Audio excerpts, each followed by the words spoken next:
Part 2 of the history of Jerusalem in art, realities and fantasies, how art reveals the historic multiculturalism of Jerusalem, by Jacqueline Taylor Basker, from medieval to Ottomans. The Umayyads lose control of Jerusalem under Marwan II after years of rioting and in Jerusalem and other Syrian cities. And they were defeated in battle by the Abbasids in 750, who took control of the entire empire, including Jerusalem.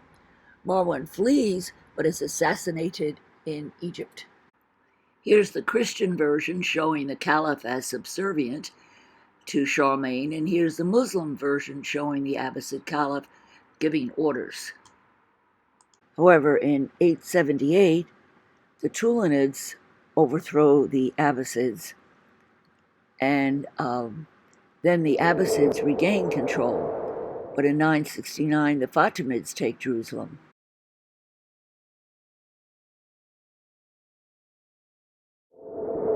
Unfortunately, there arose a Fatimid caliph claiming to be the descendant of the Prophet Muhammad. He was a controversial character, seen either as a mad tyrant and irrational killer of his enemies, or by others as the ideal supreme ruler divinely ordained.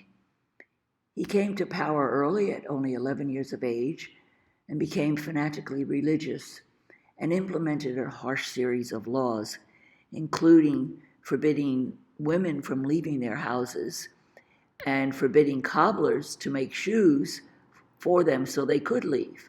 And he began a policy of killing all dogs.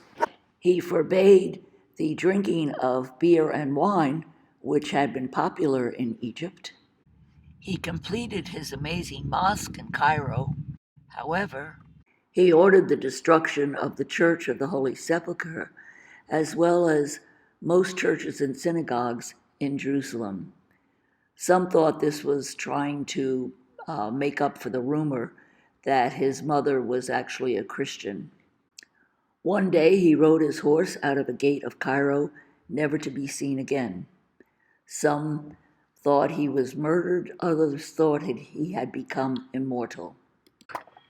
His son, Ali al-Zahir, allows the rebuilding of the Church of the Holy Sepulchre and other Christian churches with a treaty with the Byzantines. The Byzantine emperor, who at that time was an empress, Empress Zoe, who ruled with her 3 husbands, paid for the restoration of the Holy Sepulchre, and merchants built hospitals and monasteries. Jerusalem gets captured by the Seljuk Turks in 1073.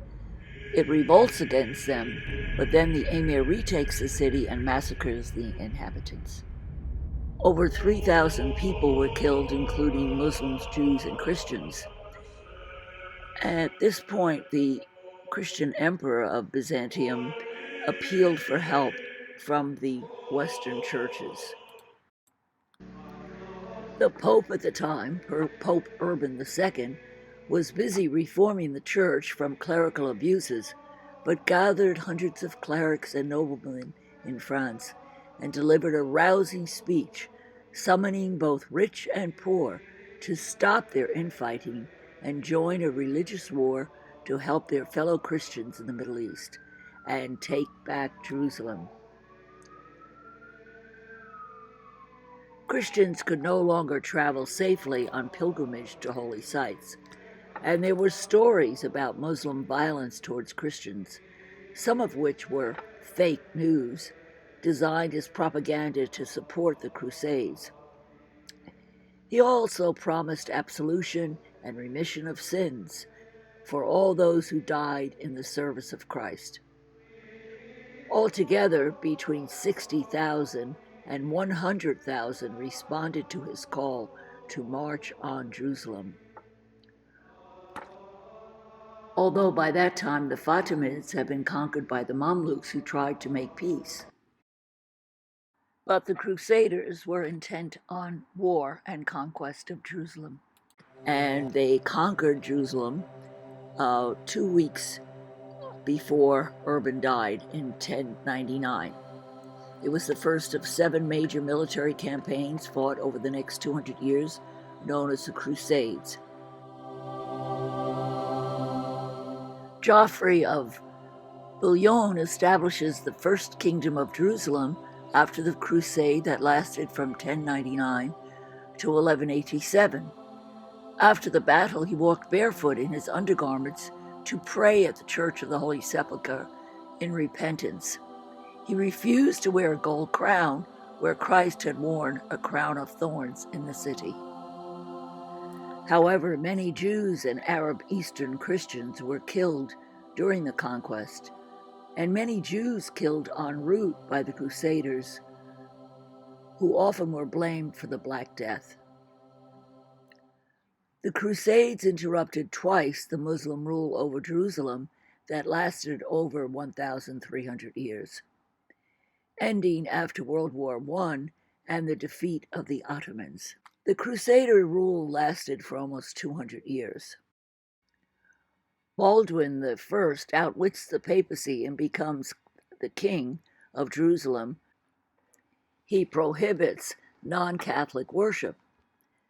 During the First Crusader kingdom, the Dome of the Rock was turned into a church. The Al-Aqsa Mosque became the royal palace of the Kingdom of Jerusalem. The Knights Templar was founded in Al-Aqsa Mosque. Prominent Jews visit Jerusalem: the poet Yehuda Halevi, the philosopher Maimonides, and the traveler Benjamin of Tuleda.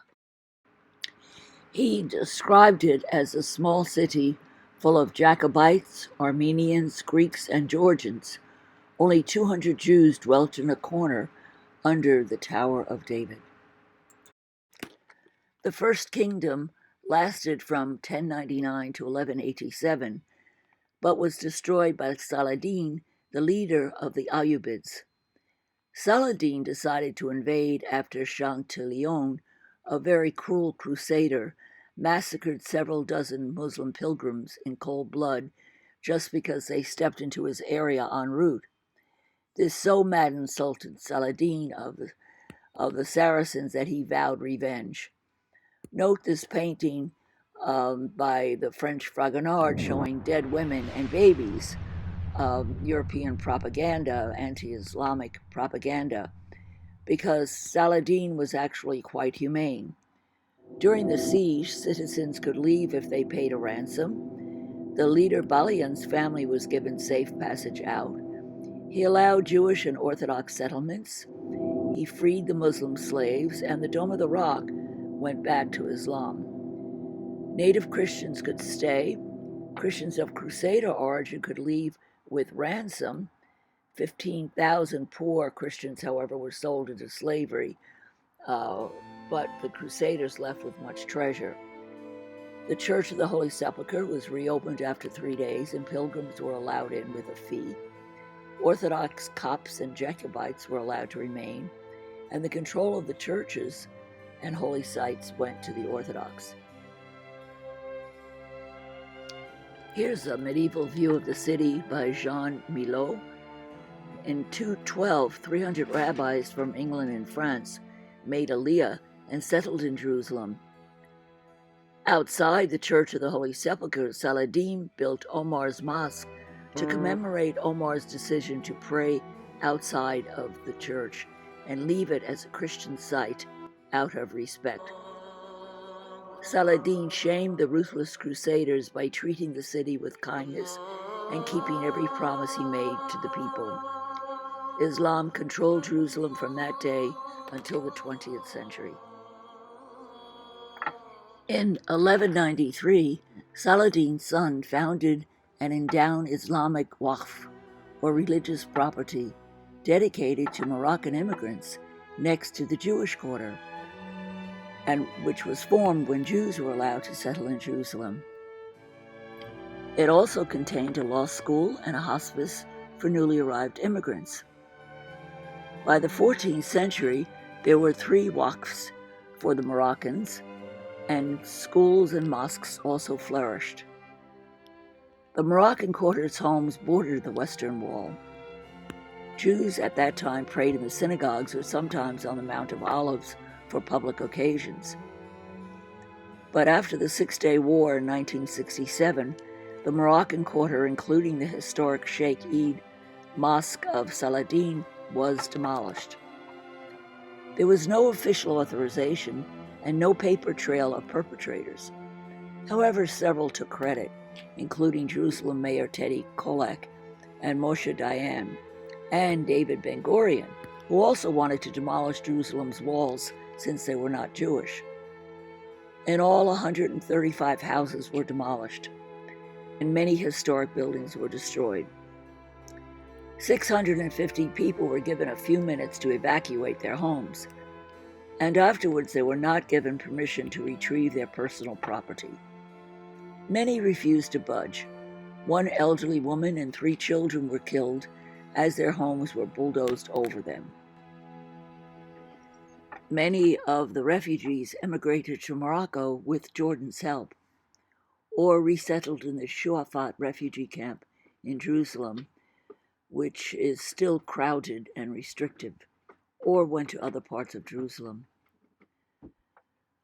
Now the Western Wall is the Wailing Wall, and the plaza was doubled in length and now functions as an open-air synagogue of 20,000 square meters. Now it is the site of conflict between ultra-Orthodox Jews and other Jews, including female Jews. Here's Anat Hoffman, head of the Women of the Wall, with thousands of ultra-Orthodox girls protesting against her. Here ultra-Orthodox men protest against Women of the Wall's prayer service. And here's Rabbi Noah Satah with scratches on her face from ultra-Orthodox protesters at the Western Wall. Israel told the UN that the site was demolished after the Jordanian government had allowed it to become a slum. The Muslims dismantled the walls about 26 years after the Moroccan quarter was built, although the Crusaders again threatened Jerusalem. The Ayyubid Sultan of Damascus ordered the walls dismantled, leaving the city defenseless in 1219. Frederick II, leading the Sixth Crusade in 1227, marches to Jerusalem. Al-Kamil, Saladin's descendant, peacefully surrendered Jerusalem in 1228 to the Holy Roman Emperor Frederick during the Sixth Crusade. A diplomatic treaty was signed, giving Jerusalem to Crusaders for 10 years, while Muslims keep control of their holy places. No walls were to be rebuilt, but after the 10 years were up, Frederick ordered them rebuilt, but without his former formidable army, the walls were demolished by the Emir of Karak the same year. The Treaty of 1229 between Frederick and Al-Kamil was unique in the history of the Crusades. By diplomacy alone, and without major military confrontation, Jerusalem, Bethlehem, and a corridor running to the sea were ceded to the Kingdom of Jerusalem. The Muslims retained their homes, property, and holy places, as well as their own city officials, to administer their justice system and safeguard their religious interests. St.Francis, 10 years before, in 1219, accompanied by another friar and hoping to convert the Sultan of Egypt or win martyrdom in the attempt, crossed the Muslim battle lines with the Crusaders and met with Al-Kamil as Sultan of Egypt, staying in his camp 2 days. The two had long conversations. People speculate that this may have contributed to the nonviolent resolution of the dispute over Jerusalem. Exactly 800 years later, after St. Francis, Pope Francis traveled to the UAE and met with the Abu Dhabi Crown Prince in the interests of peace and understanding.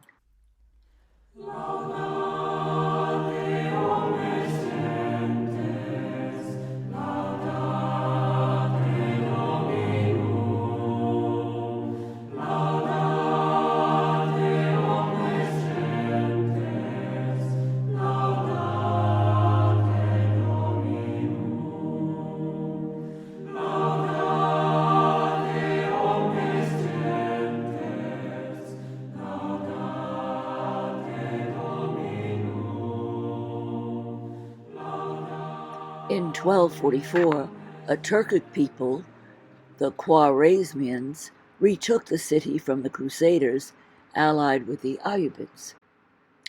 However, 2 years later, the Ayyubids were back in control, and Crusader influence was ended. Unsuccessfully, the Crusaders tried again to capture Jerusalem in the Seventh Crusade, and their leader, Louis IX, was captured in Egypt. He died in Tunis on the next and last crusade, along with most of his army, of dysentery. Here's a tapestry showing the Crusaders reaching Jerusalem. The Crusaders produced artwork that revealed both the brutal realities and Western fantasies of Crusader warfare. This tapestry was based on the epic poem Jerusalem Liberated by Tasso. It shows the Crusaders in classical armor, calmly reaching the city, with Joffrey of Bouillon kneeling and the walls of Jerusalem in the background. All is serene and noble. However, these paintings, medieval painting of Crusader battle,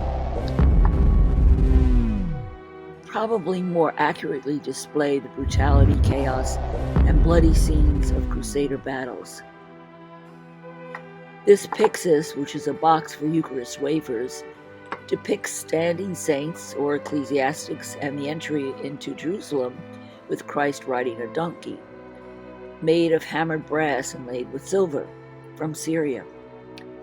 Crusader art reflected the significant cultural exchange between Eastern Christian and Islamic art styles and the West. The reality was that Jerusalem was a center for many diverse traditions, East and West. For example, Syrian gold workers worked on the right of this Holy Sepulchre market, while the Latin gold workers were on the left. Both produced metalwork that combined Islamic aesthetics with Christian subjects, as in this piece which underscores the multiculturalism of the region.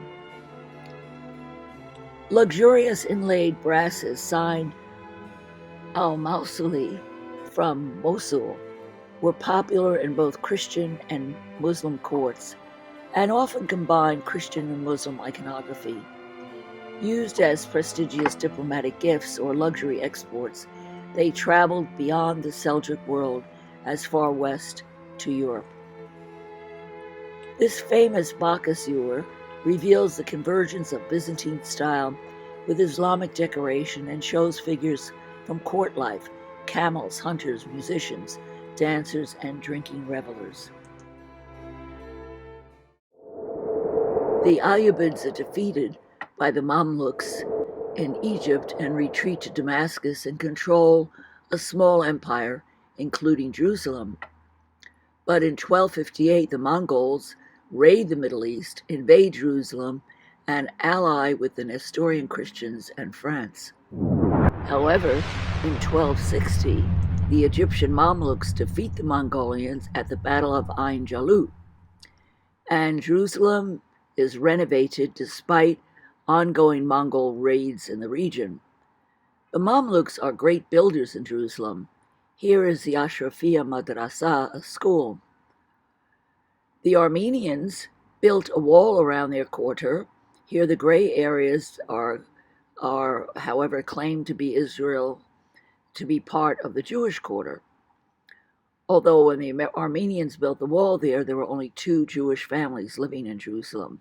The Black Death hits Jerusalem and other cities in the Mamluk Sultanate in 1347, and the Jews are blamed for it, and many Jews in Europe are burned and killed. However, the official church did not blame them, but they had to wear yellow badges. In 1377, Jerusalem and other cities revolt, but the revolt is quelled. In 1392, King Henry IV of England makes a pilgrimage. And Felix Fabri, a German Dominican priest, took a pilgrimage to Mount Sinai to visit the remains of his spiritual wife, St. Catherine of Alexandria, who was martyred and whose relics were scattered throughout the Middle East. Here's a picture of her martyrdom. And Felix, though, found that The relics of her body were missing on his pilgrimage. They were stolen. He tries to discover the thief and save his saintly wife from such a brutal fate, but he fails. And very discouraged when he describes Jerusalem as a collection of all manner of abominations. And he listed Saracens, Greeks, Syrians, Jacobites, Abyssinians, Nestorians, Armenians, Gregorians, Maronites, Tucumans, Bedouins, Assassins, a sect possibly Druses, Mamelukes, and the most accursed of all, Jews. He reports that only the Latin Christians long with all their hearts for Christian princes to come and subject all of the country to the authority of Rome. However, Selim I declares himself caliph, and in 1516 the Ottomans replace the Mamluks. Thus, the Ottomans begin 400 years of rule of Jerusalem. See what happens next in part 3 of this video series.